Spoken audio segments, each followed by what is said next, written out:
دینی مدارس زندہ باد، میرے مدارس زندہ باد، دینی مدارس زندہ باد، میرے مدارس زندہ باد۔ عورتوں کی دینداری، ان کے گھر کے کام کاج میں ان کا دل لگنے لگے، انجوائے کریں وہ۔ مہمان گھر پر آئیں تو عورت خوش ہو جائے۔ جس دن مہمان نہ آئے، جس ہفتے میں نہ آئے، اس میں عورت پریشان ہو جائے۔ یہ عورتوں کی دینداری ہے۔ اور آج کل کیا ہے؟ آپ نے اگر فون کیا، تھوڑی دیر ہو گئی مجھے، میں نے آپ کو ہنسایا نہیں، اگر آپ نے فون کیا تو یہ کہا کہ بھائی ذرا آج میرے ساتھ 8 مہمان ہیں، جب دیکھو 8 مہمان ہیں، 10 مہمان ہیں، لے آئیے گا راستے میں ہوٹل سے، میرے سر میں درد ہو رہا ہے۔ یہ ہے جو صاحبہ ابھی آئی ہیں بیان کر کے، یہ ہے ان کا جواب۔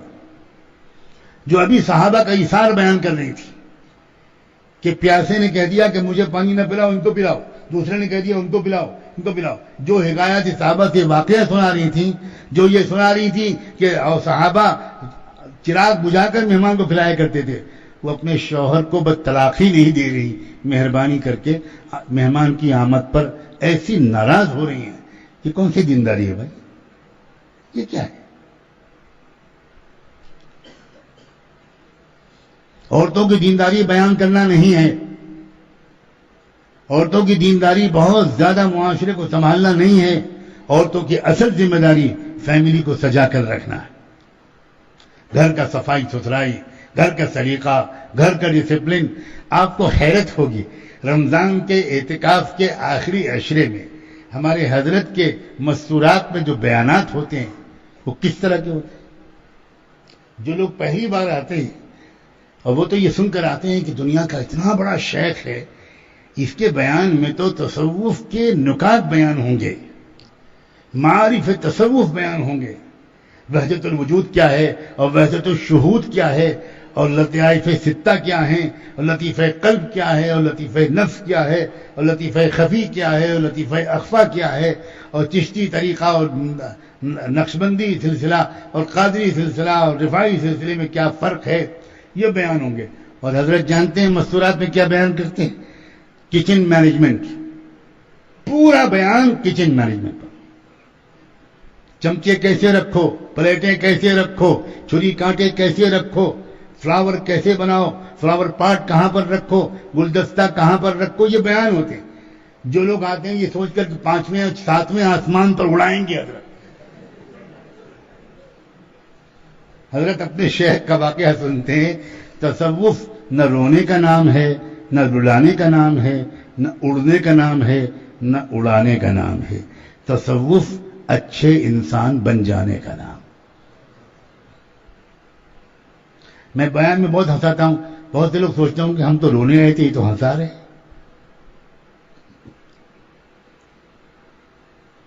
عجیب بیان ہوتے ہیں۔ ٹیبل کرسی کیسے لگاؤ، مہمان کا استقبال کیسے کرو، پہلے مہمان کو کون سا ڈرنک پیش کرو، پہلے مہمان کا خاطر تواضع کیسے کرو، مہمان کے استقبال میں کیا جملے کرو، یہ بیان کا موضوع ہوتا ہے۔ ایک آدھ خشک مولوی تو پریشان ہو جاتا ہے کہ یہ ہم غلط جگہ آئے ہیں کیا؟ یہ تو لگتا ہے کہ کوئی مینجمنٹ گرو لیکچر دے رہا ہے، کچھ پروفیسر چٹرجی لیکچر دے رہے ہیں،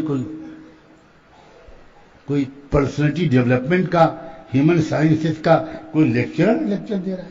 وہ پتہ نہیں کیا سمجھ کے آتے ہیں کہ شیخ جو ہوں گے تو حضرت جبریل کے بھتیجے ہوں گے بس، اور وہ یہی سب بتا دیں گے کہ اب تمہاری رشتہ داری ڈائریکٹ نہیں تو چلو ہم انڈائریکٹ کرا دیتے ہیں، جبریل سے نہ صحیح تو اسرائیل سے صحیح۔ نہیں سمجھے؟ اسرائیل ملک الموت کا نام ہے، بڑے خوش ہو رہے ہو۔ اسلام حسین طریقہ زندگی ہے۔ حضور نے طریقہ کیا سکھایا تھا؟ بسام بالنہار بکاء باللیل، دن میں ہنسو مسکراؤ، رات کی تنہائیوں میں اللہ کے سامنے رو۔ ہمیں رات کی تنہائی میں رونا بھی نصیب نہیں ہوتا اور دن میں مسکرانا بھی نصیب نہیں ہوتا۔ ہمارے چہرے پر 3 بجے رہتے ہیں، جیسے ابھی 72.5 جوتے کھا کے آئے، 70 چوہے کھا کے بلی حج کو چلی۔ جتنا دیندار اتنا خشک، اتنا بالکل ڈرائی فروٹ. یہ کیا ہے؟ یہ دین کو نہ سمجھنا، تحریف ہے دین کی. دین نام ہے خیر خواہی کا، دین نام ہے معاملات کا. یہاں تک کہہ دیا آپ نے اگر تم نے جو کچھ بھی تم اپنے لیے چاہتے ہو وہی تمنائیں تمہاری دوسروں کے لیے نہ ہوں تو تم ایمان والے نہیں ہو. سوچو ذرا. لا يؤمن احدكم حتى يحب لاخيه ما يحب لنفسه. آج تو آپ سے اگر کوئی کہے کہ یہ گھڑی آپ کہاں سے لے کے آئے تو آپ کا دل چاہتا ہے بتائیں نہ کہ کہاں سے لے کے آئے. یہ کم بخت بھی وہیں جا کے لے آئے گا.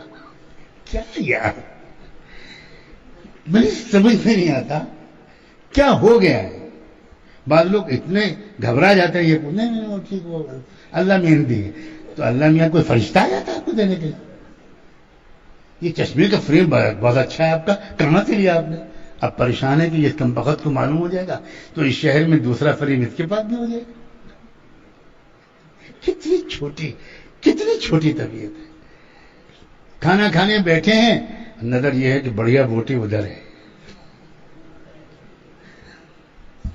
ابھی بیٹھے ہوئے رو رہے تھے بیان میں، اب دسترخوان لگا تو بس سب سے پہلے جیسے ایک صاحب تھے وہ نابینا تھے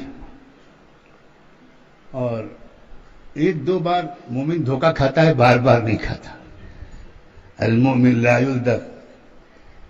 تو دسترخوان پر بیٹھے تو اپنے پاس والے سے کہا کہ دیکھو مجھے نظر تو آتا نہیں، جب دسترخوان لگ جائے اس پر کھانا لگ جائے تو یوں کر دینا تو مجھے نظر آ جائے، سمجھ جاؤں گا کہ لگ گیا. اور اس کے بعد جب لوگ کھانا شروع کر دیں تو پھر یوں 2 مرتبہ کر دینا تو میں کھانا شروع کر دوں. اور جب ختم ہونے لگے تو ذرا اور 1 مرتبہ کر دینا تو میں تھوڑی رفتار بڑھا دوں گا. اتفاق سے ابھی دسترخوان لگا تھا اور ابھی کھانا لگ رہا تھا کہ کسی کی وجہ سے وہ دھکا لگ گیا. وہ چڑھ کے بیٹھ گیا دسترخوان پر کہ جگہ محفوظ کر لے. تو ان کے رکو اب رکو جو کہا 2 دفعہ تو وہ ہنسو مت. اگر فوٹو کھنچواؤں تو آپ میں سے بھی بہت سے ایسے ہی نظر آؤ گے. اعلان کرنا پڑتا ہے لوگوں کو کہ بھئی جگہ بھر گئی ہے ذرا ٹھہر جائیں. میں سن رہا تھا وہاں سے اعلان.